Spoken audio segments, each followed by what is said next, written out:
La siguiente comunicación es: una de cada 2 personas que viven con VIH que desarrolla diabetes tipo 2 en 5 años tiene resistencia a la insulina al diagnóstico de la infección por VIH.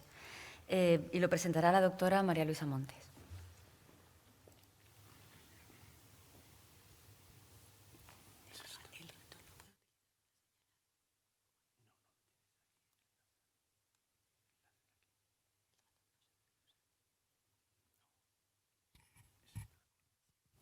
Buenos días a todos. Voy a pasar a presentar los resultados de este análisis de un subestudio de la cohorte CORIS.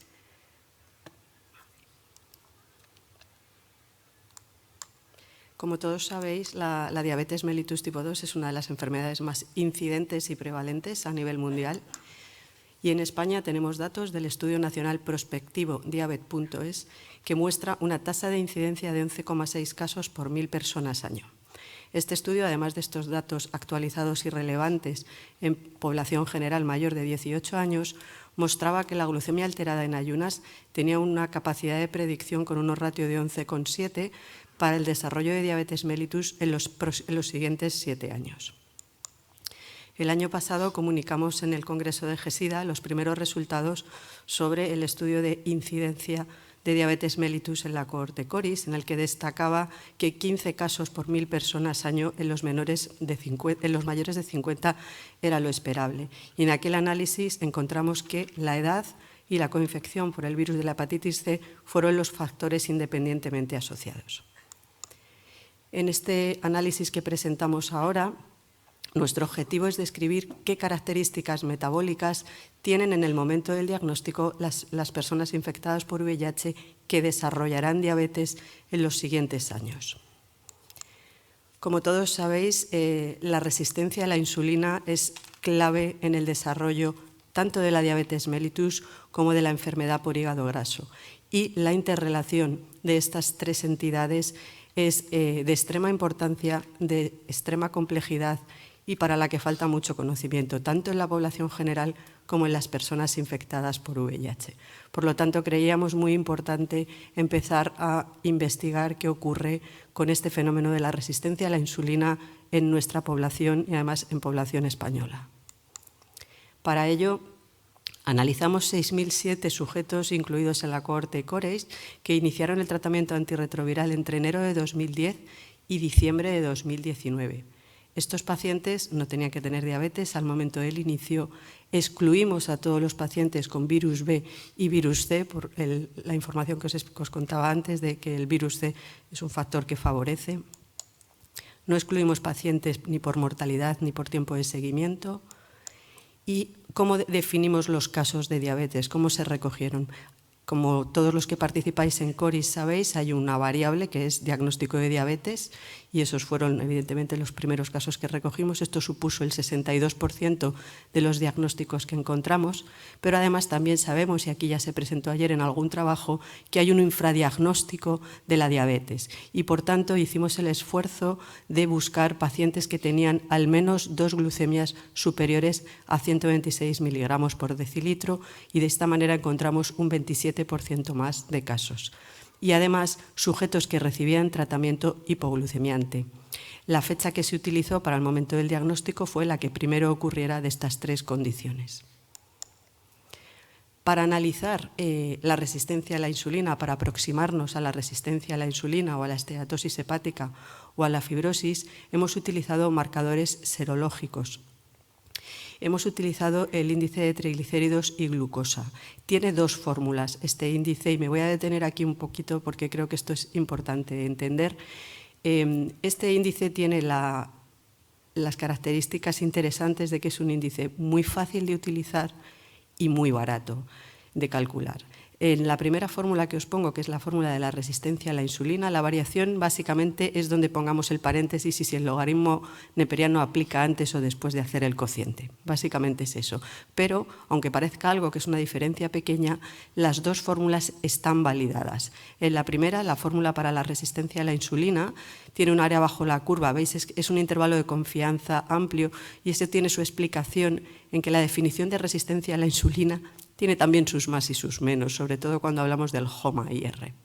Pero esta es la primera fórmula que se utilizó, se validó frente a clamp euglucémico y ahí tenía un área bajo la curva muy buena.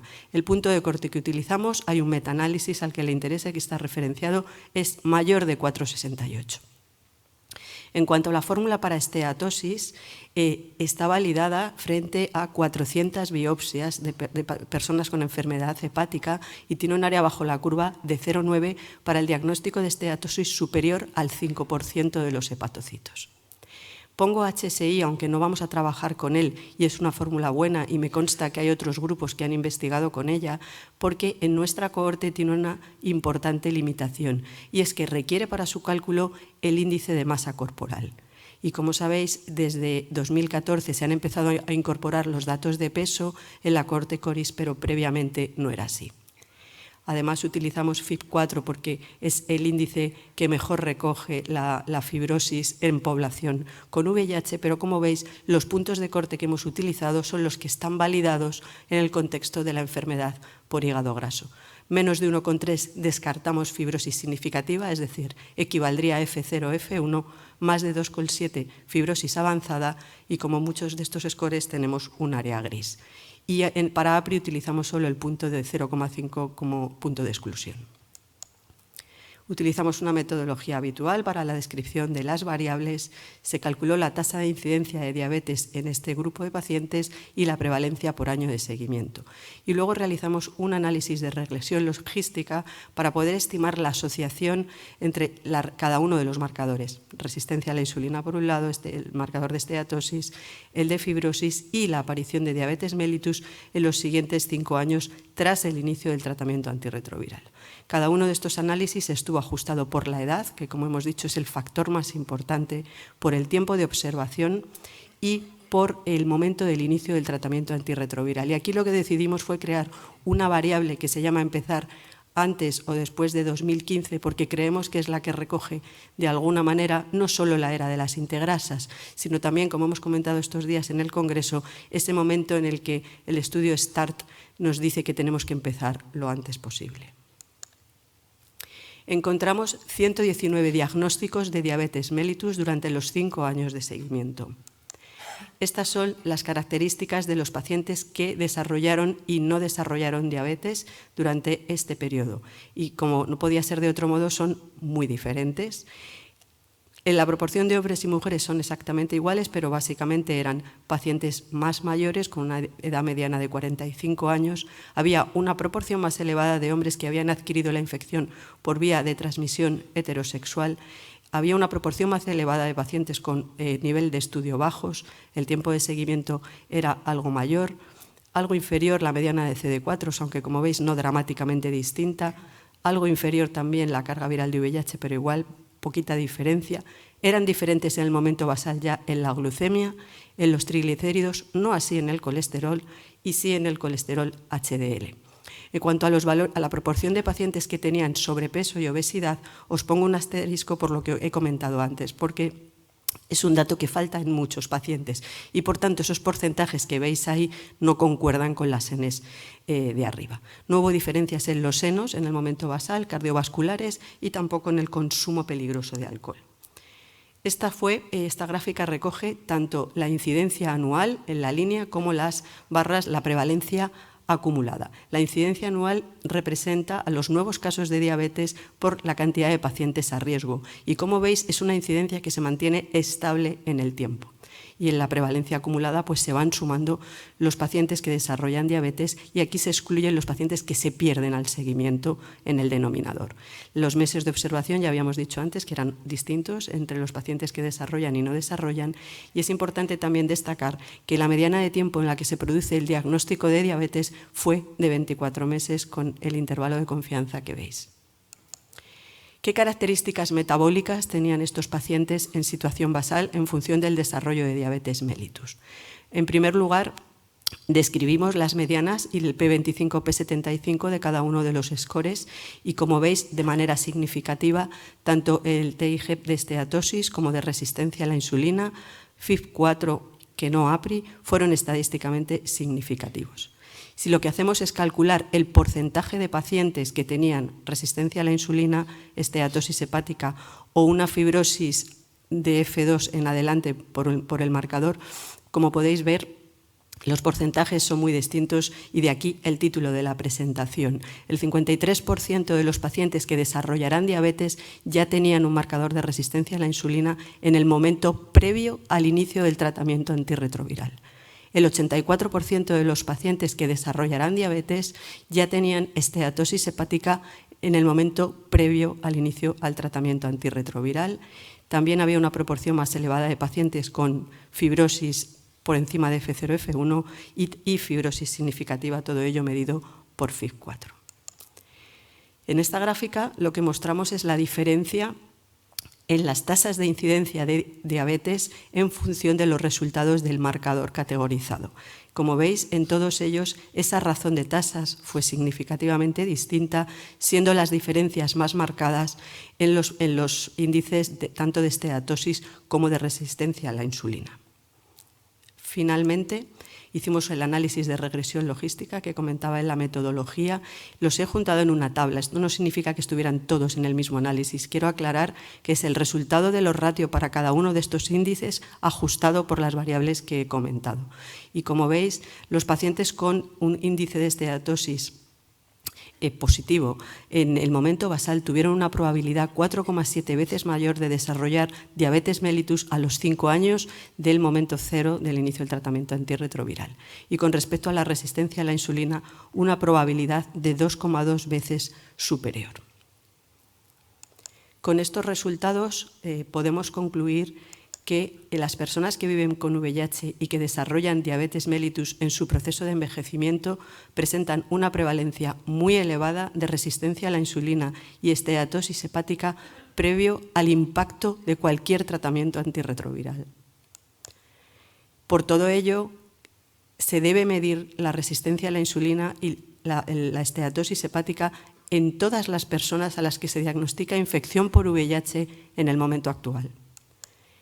Los pacientes en los que se detecte un diagnóstico de alteración tanto metabólica, ya sea por la resistencia a la insulina y o esteatosis hepática, deben ser monitorizados de manera estrecha y debemos implementar las medidas adecuadas para reducir el impacto que todo esto va a tener en su salud. Como todos los estudios, tiene limitaciones. La limitación principal que quiero destacar es que estos resultados no se pueden aplicar a las mujeres infectadas por VIH debido a la bajísima proporción de ellas recogidas en la cohorte CORIS.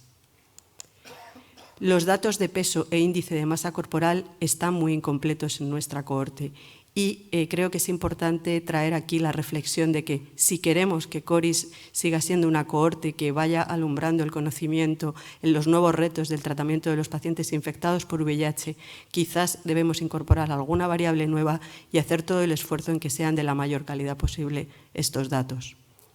En cuanto a las fortalezas, es un número muy grande de pacientes y eso tiene mucho valor, pero creo que el valor más importante de este estudio es que por fin tenemos datos de incidencia en población española con infección por VIH de diabetes mellitus. Venimos regando todas nuestras comunicaciones de datos de otros lugares y como sabemos hay muchos factores que impactan en el desarrollo de la resistencia a la insulina y la diabetes, factores ambientales, factores nutricionales y factores genéticos. Por todo ello creo que estos datos son de gran importancia. Se abren muchas cuestiones, no me voy a extender porque prefiero que me las hagáis, solo destacar que en la comparación con el estudio que os mencionaba al principio, parece que las cifras en cuanto a la incidencia no son muy distintas, pero sí que da la sensación de que ocurre antes, que las personas con VIH desarrollan lo que vemos en población general un poquito más tarde, en los VIH aparece probablemente entre 5 y 10 años antes. Hay otras cuestiones abiertas, hay una que me parece de enorme importancia y es saber si en la población general que tiene un síndrome metabólico esta proporción de resistencia a la insulina y esteatosis es similar a las personas infectadas por VIH o por contra es más elevada en nuestra población y eso hablaría de factores de infección e inflamación crónica con un impacto sobre todos estos fenómenos. Y el otro aspecto fundamental es si las intervenciones que se propugnan para población general son igual de útiles en nuestra población. Y simplemente dejar aquí un comentario. En el póster 67 hemos hecho un análisis para ver el cambio de los índices en un subgrupo pequeño de pacientes que inician y mantienen el mismo tratamiento antirretroviral durante 24 meses y ver si esto pudiera tener algún impacto sobre el desarrollo de la resistencia a la insulina y la esteatosis hepática. Y nada más, muchísimas gracias por vuestra atención. Gracias, Marisa, y abrimos el turno de preguntas. Hola, muchas gracias, Marisa, enhorabuena por la presentación. El hecho de que la resistencia a la insulina es un factor predictor de la diabetes es un hecho conocido en VIH y en VIH. Es decir, estos pacientes comienzan con tratamiento. ¿Habéis analizado el efecto de los tratamientos que obviamente no fueron aleatorizados para ver si los pacientes que reciben un tratamiento u otro tienen más riesgo de desarrollar diabetes? Y en segundo lugar, la ganancia de peso que se asocia con el comienzo del tratamiento antirretroviral se relaciona en parte con la aparición de diabetes en el seguimiento, como has presentado. Sí, entiendo que lo que dices, pues decir qué perogrullo, ¿no? Han dicho que la resistencia a la insulina... Bueno, había que decirlo que en la población con VIH esto predice, y yo creo que lo que es muy importante es destacar la elevada proporción que aparece antes de cualquier tratamiento antirretroviral. Creo que esto es crítico porque probablemente igual estamos imputando muchas cosas al tratamiento antirretroviral que no son del tratamiento antirretroviral y que ya estaban en el momento basal, solo que antes no las mirábamos. Como comentaba Vicente, en el póster 67 hemos hecho el esfuerzo dentro de las enormes limitaciones que tiene un estudio de cohortes en el que tú no aleatorizas la indicación de los tratamientos antirretrovirales por ver qué pasa en los pacientes que reciben un tratamiento lo más estable posible, al menos durante 24 meses, que como habéis visto también es la mediana de tiempo para el diagnóstico de nuevos episodios de diabetes, y ahí te remito, parece que puede haber diferencias con las limitaciones, insisto, que tiene un estudio de cohortes sin aleatorizar. Y en cuanto al peso, ya habéis visto también que lo he destacado como una limitación. Desafortunadamente, CORIS no recoge de manera adecuada el peso y el índice de masa corporal para poder hacer un seguimiento evolutivo de estos cambios. Por lo tanto, esta es una limitación.